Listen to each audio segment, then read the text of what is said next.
Hey, Andy from Addicted to Ships and Trips here, and welcome along to my review of the Carnival Celebration. Some good, some bad for my sailing, so let's jump right in and we'll focus first of all on the bad and then we'll get to a fair amount of good stuff.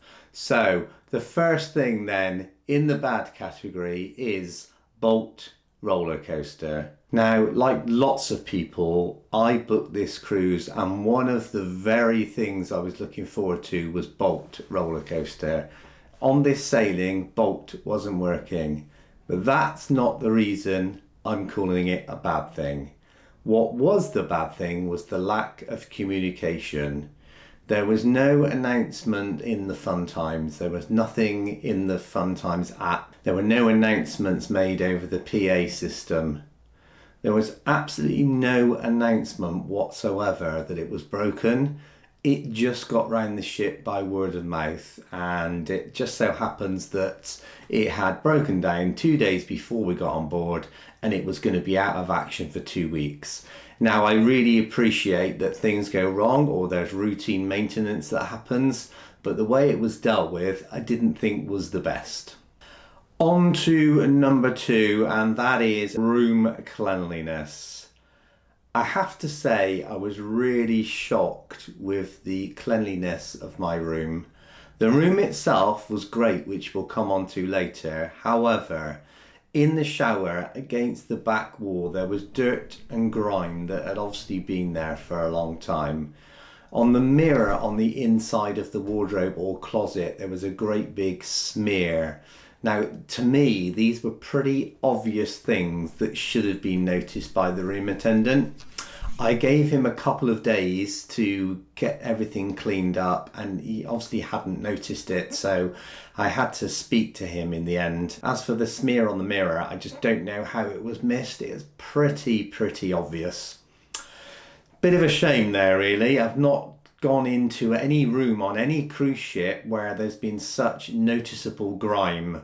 So, points deducted for that one. And another thing that annoyed me on day one, not a huge thing, it didn't ruin my cruise, but it was a little bit annoying.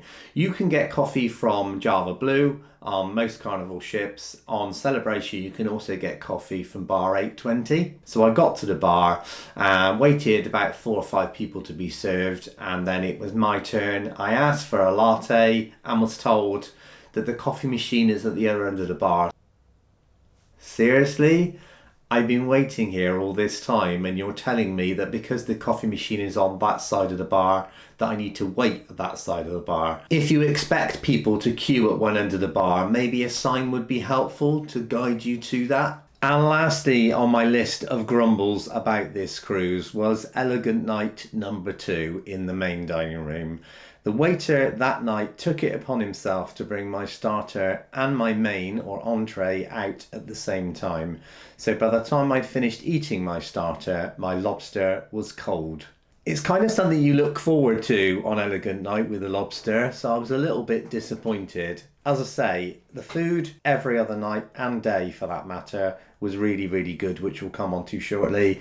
That Elegant Night number 2 was just a little bit disappointing for me. Before we move on then, do consider subscribing to the channel and hit that notification bell so you are the first to be notified when new content drops. Okay, let's jump straight into the good stuff then. So, although the room cleanliness wasn't as high as I'd like it to be, the actual room design was pretty darn good.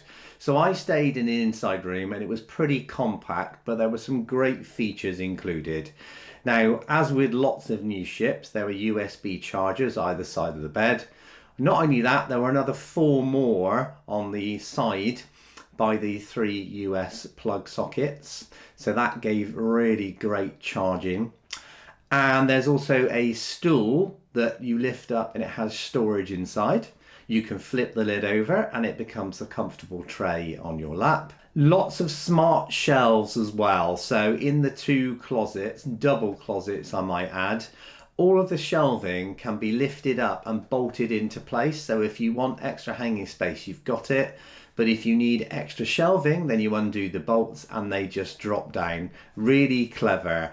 and there were a huge amount of hangers. I can't remember a cruise that I've been on where I had more hangers than I needed, so that was a really nice surprise. Also, at the bottom of one of the closets, you've got the safe and another 2 wire baskets, so even more storage space. And then finally into the bathroom, really nice glass door.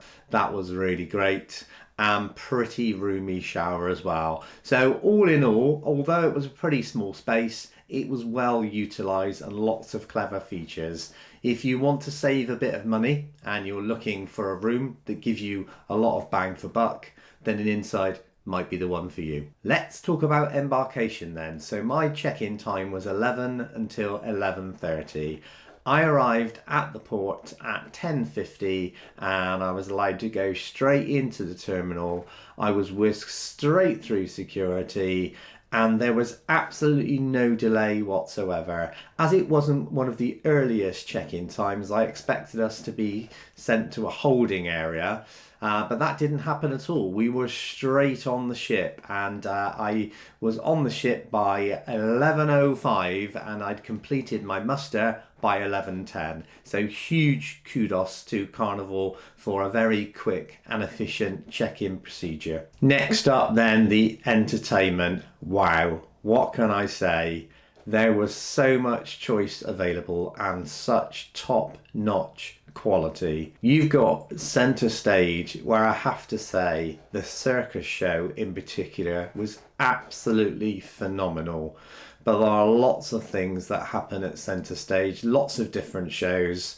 Really great. It's spread across decks 6, 7 and 8 and really spectacular shows.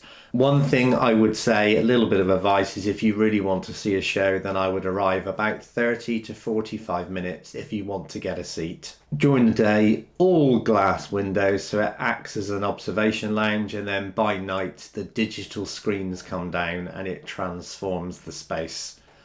Highly recommend it. On to the main theatre then, so some really great shows in here too, and often several performances per evening, so you don't miss your chance to see a show.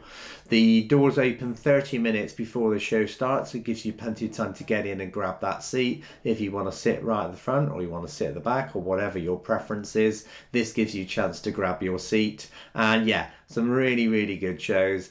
And then on to the parties. Wow. The 80s Rock and Glow was the standout one for me, but you've also got the White Night. There was Evolution back again in centre stage. They really did us proud.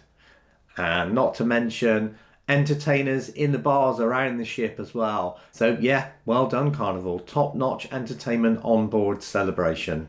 And on to the food then. So despite my negative experience on Elegant Night number 2, the food in general around the ship I would rate as excellent. I went on Carnival Horizon previously and I was less than impressed with the food. Boy oh boy did Carnival redeem themselves on Celebration. From the fast food venues such as Guy's Burgers, Shaq's Big Chicken, Blue Iguana, all super top-notch fast food, really tasty food at all the venues. Then you've got the main dining room, with the exception of Elegant Night number 2. The food was absolutely superb throughout the whole cruise for me. Really great. And it was always at a great temperature as well. If something was meant to be hot, it came out hot. None of this lukewarm food. Really superb food. And not forgetting the specialty style restaurants. So you have Shebang, which is completely free of charge, serves a fusion of Mexican and Chinese food. Absolutely delicious, top-notch service, really attentive staff. Highly rate this venue. And then you've got Cucina del Capitano. For fee on many of the ships, on the Excellence class ships, for the moment, these are complimentary for your first visit. For both Shebang and Cucina, They are completely free for your first visit. If you do want to visit a second, third, or fourth time, then there is a very, very reasonable nominal fee of $8 per person. The food in both venues, I couldn't knock whatsoever. Really, really superb. Just one slight thing, because it is a complimentary venue on Carnival Celebration, there is a slight change to the menu in Cucina compared to on the other ships. One thing that I noticed in particular was missing from the menu was burrata. That wasn't on the menu, probably because it was complimentary and it costs a fair bit for them to produce, I don't know. Okay. So that is my roundup of Carnival Celebration. What do you think? What were your good things and bad things if you've been on board? If you've not been on board, what are you looking forward to? Any questions or any comments, then do drop them below. And do please consider subscribing to the channel, and don't forget to hit that notification bell. If you enjoyed, then give me a thumbs up, and I will see you on the next upload. Thank you so much for watching, guys. Bye now. Dum da da dum.